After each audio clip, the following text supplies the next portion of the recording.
You might be coming here after watching our IFA video, which has blown up recently. And if not, well, welcome for the first time. Today, we're going to talk about the Insured Retirement Plan, or IRP. And I'm going to answer big questions like, who's it for? What is it? Who's it not for? How does it work?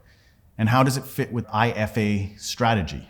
So throughout, I'll be talking about the pros and cons as we go along. All right, let's get started. Who is it for?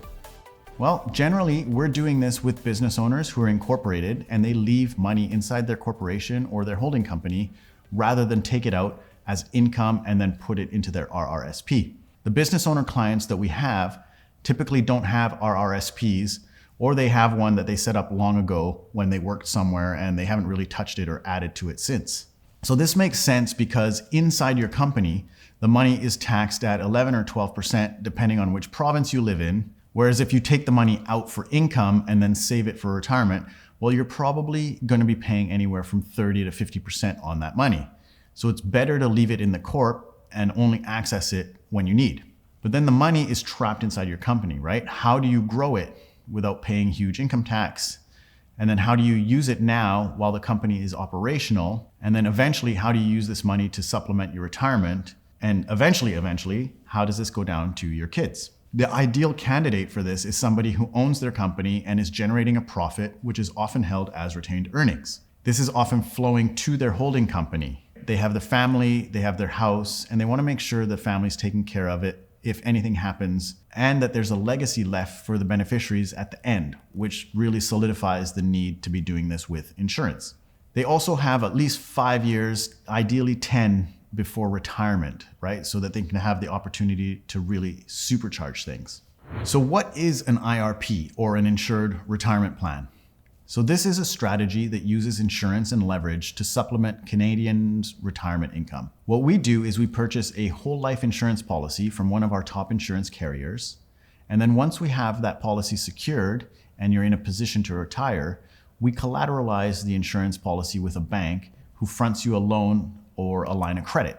Then throughout retirement, you can access this loan rather than withdraw funds from the policy, and you have a tax-free or tax-deferred supplement to your retirement cash flow. While you're doing this, the bank monetizes your interest, which means that they add your interest on top of the loan, so you don't have to service the loan out of pocket.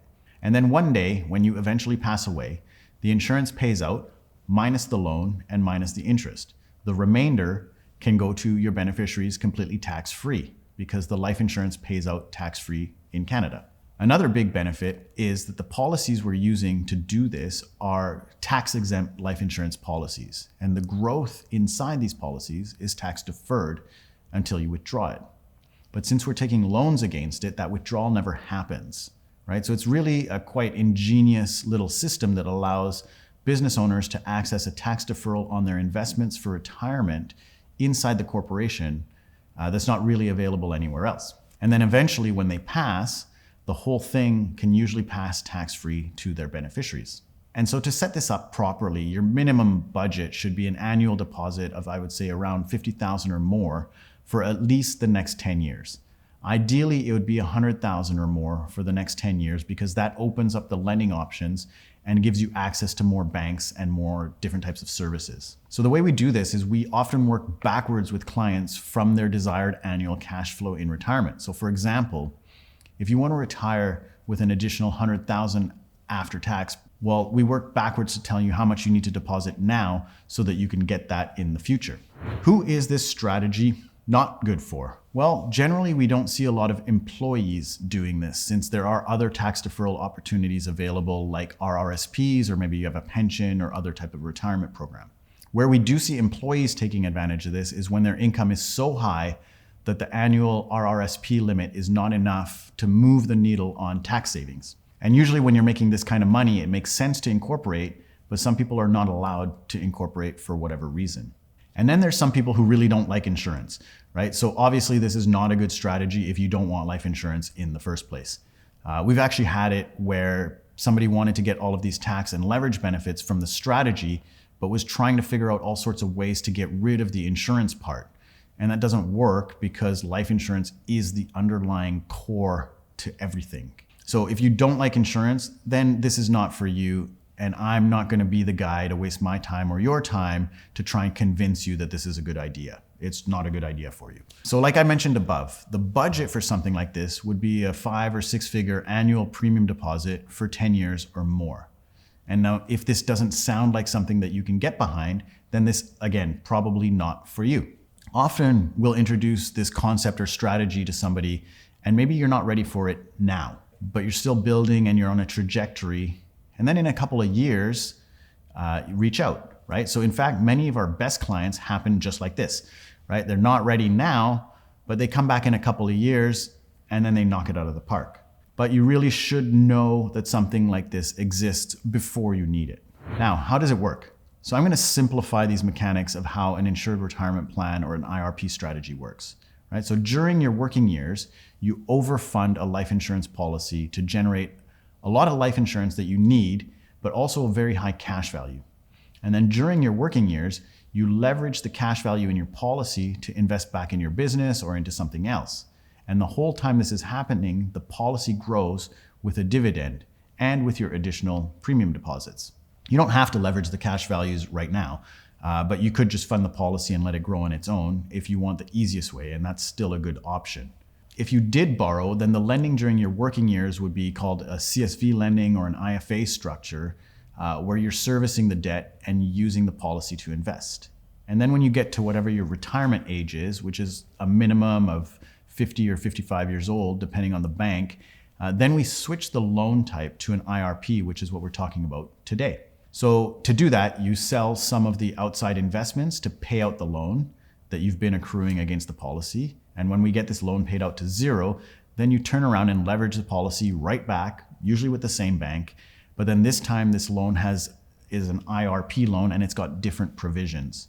The basic function is still the same, but how you service the interest changes. With an IRP, you don't have to service the interest out of your cash flow. The bank monetizes the interest and you don't have to pay it back until you die. And then when you do pass away, the life insurance covers everything and leaves the remaining tax-free to your company first and then to your beneficiaries through what's called a capital dividend account. Right, and how does this fit with the IFA, the immediate financing arrangement strategy that we talked about in our other video? Well, first, you do the IFA arrangement while you're still working. And then when you want to retire, you retire the IFA loan and then you re-leverage the policy under this IRP structure, right? So this is really like the big picture why, to doing this whole thing. So when you see that Simon Sinek video of like, start with why, this is the why. You've built up a giant life insurance asset, plus you've built up a big investment portfolio of whatever type outside of the insurance. And you do this during your working years. Then when you want to stop working after age 50 or 55, you're going to get a very tax advantaged, secure retirement that eventually when you pass, the whole amount can pay to your beneficiaries tax-free, minus any outstanding loans that you've used the whole way along. When you run the numbers against other types of retirement income, it's actually kind of insane. And I'm happy to run these numbers specific for your situation if you reach out through our website, which is safepacific.com. I'll leave the link in the video description or it's going to be somewhere on this page. So I hope this gives you a better understanding of the Insured Retirement Plan, which is a great option for business owners or incorporated professionals who want to use their corporate funds now to invest and grow, and then use those same funds later to fund a tax-advantaged retirement. Now, if you like this video, please click like. And if you got some value from this video, please spread the love and share it with another business owner. Right? The algorithm really likes this and it helps it spread further. More people need to know about this. So thanks a lot, and I will see you on the next one.